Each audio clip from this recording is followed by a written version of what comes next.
Can we talk a little bit about those three major DNAs that you speak about? And I know you speak about some genotypes as well, but I think it's important for people to hear from you over again, because without this exercise, you're kind of like floating through the world, either Right. in denial of yourself and not knowing who you are, or not wanting to put the work in to figure that out. And you can only go so far that way, right? Especially when you want to actually succeed and be a straight shooter. Yep. Well, yes. So this is all the DNA thing. So the way that this came into being is that I had a client ask me before he agreed to hire us. He asked me, "How are you going to come up with our unique positioning statement?" And I didn't have an answer. I basically said, which is how I used to do this. I basically said, I'm going to, sit in my office for a couple of hours and think about it, maybe talk to a few people, and then I'm going to come back with an aha. And he's like, that doesn't sound very scientific to me. That doesn't sound like you're going to, how will I know that's the right one, is what he said. So I basically did go lock myself into my office over the course of a very rainy weekend. And I reverse engineered what I do to come up with that positioning statement. And part of this exercise was I looked at, by that time in my career, I'd probably worked with 500 different companies as a consultant. And so what I did is I kind of tried to remember every company that I worked with, and I categorized them into clusters. And the clusters started forming in three big piles. Okay, so there was a cluster around companies that were very customer focused, a cluster of companies that were very product focused, and then there was this smaller cluster, but still a cluster of companies that were really focused on concepts. And what I did was I then started to examine those companies. How did they behave? How did they structure themselves? How did they measure success? How did they hire people? How did they fire people? All of these things. And the clusters became clearer and clearer and clearer. So we have this group of customer focused companies that do things very differently from the other two companies. And I ended up nicknaming them mothers because I wrote a book and you have to have alliteration if you're going to do a book, but really they're customer focused and I call them mothers. And I discovered that there was only two ways that they could position themselves. They could position themselves around a market segment, like Nike does, which their market segment is what they call the authentic athlete, or they could position themselves around a customer experience, like Disney does. They're a mother company focused on experience, and those are the only two ways that a mother can position herself. Then you got this other cluster of companies that are product focused, and again they behave differently. They talk about different things in meetings. They spend their money differently. They hire differently. They fire differently.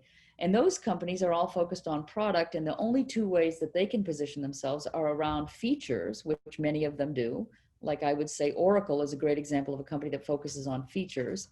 Walmart is a company that focuses on value. So that's the other thing you can position yourself on as a product focused company, or what I call a mechanic.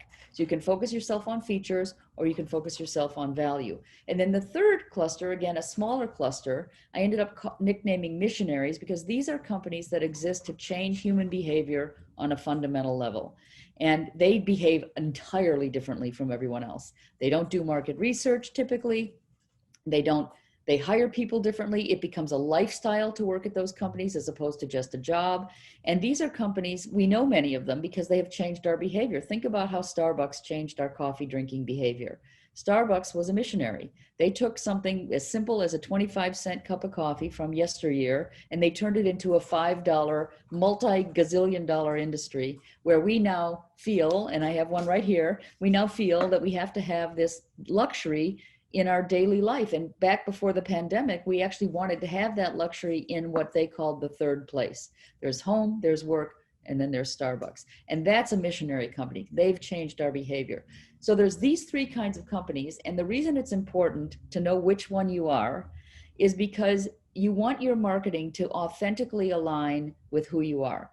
And this is where I give people the example. I'm 5'3" and I am short and I'm stocky and I'm coordinated, but I am not a ballerina. But when I was a kid, I thought I wanted to be a ballerina because I took all these bazillions of ballet lessons, right? But if I looked at my DNA of my body, it was not a good fit. It was not going to happen.